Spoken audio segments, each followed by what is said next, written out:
गांव में विजय के बाद जब लोग खुशियां मना रहे थे, अचानक रात का आकाश लाल हो उठा। घोर अंधकार से एक गूंजती आवाज आई, हा हा हा, राक्षसी तो मेरी दासी थी, अब मैं स्वयं आऊंगा। देखूं भीम और कृष्ण तुम मेरी शक्ति का सामना कैसे करते हो। गांववासी भय से कांप उठे। भीम ने गदा कसकर पकड़ी और कहा, कृष्ण, यह कोई साधारण असुर नहीं है। कृष्ण गंभीर स्वर में बोले, हाँ भीम, यह असुर राज है। इसका नाम है कालनेमी, जिसे देवताओं तक ने हराना कठिन पाया था। असुर राज का राज्य। अगली सुबह सूचना मिली कि पास के नगर में असुर राज ने धावा बोल दिया है। वह नगर के राजा और लोगों को कैद करके अपने अंधकारमय कलीले में ले गया।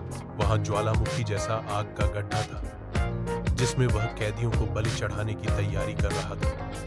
भीम ने क्रोध से दहाड़ा, अब बहुत हो गया, मैं आज ही इस कालनेमी की हड्डियां तोड़ दूंगा। कृष्ण ने शांत होकर कहा, सिर्फ बल से काम नहीं चलेगा भीम, यह मायावी असुर है, इसके पास अंधकार का जादू है, हमें योजना बनाकर चलना होगा। भीम और कृष्ण असुर के कलीले पहुंचे। चारों ओर काली धुंध फैली थी और द्वार पर भयंकर राक्षस पहरा दे रहे थे। भीम ने एक ही प्रहार से द्वार तोड़ दिया और पहरेदारों को धराशायी कर दिया। भीतर से गर्जना हुई, हा हा हा, स्वागत है पांडव और माधव, अब तुम्हारा अंत होगा। अचानक पूरा कलीला अंधेरे में डूब गया। भीम को लगा कि उसके हाथ पांव बंध गए हैं। कृष्ण ने देखा कि चारों ओर भीम के ही 100 भ्रम जैसे रूप खड़े हैं जो आपस में लड़ रहे हैं।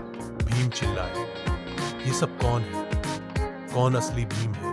कृष्ण ने अपनी बांसुरी बजाई। उसकी ध्वनि से सारे झूठे रूप विलीन हो गए। भीम ने सांस लेकर कहा, तुम्हारी मुरली सचमुच जादू को काट देती है कृष्ण। अब सामने स्वयं कालनेमी प्रकट हुआ। वह काले बादलों जैसा विशाल था, उसके हाथ में अग्निशूल था। उसने गर्जना की और अग्नि की बौछार फेंकी। भीम ने गदा घुमाकर उस अग्नि को तोड़ा। कृष्ण ने सुदर्शन चक्र चलाया, जिससे पूरा कलीला रोशनी से जगमगा उठा।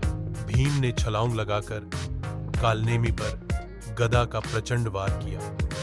धरती कांपी और असुर राज लहूलुहान होकर गिर पड़ा। कृष्ण ने कहा, तेरा अंत आ गया कालनेमी, तेरी दुष्टता यहीं समाप्त होती है। सुदर्शन चक्र घूमकर निकला और कालनेमी का वध कर दिया। कलीले के द्वार खुल गए।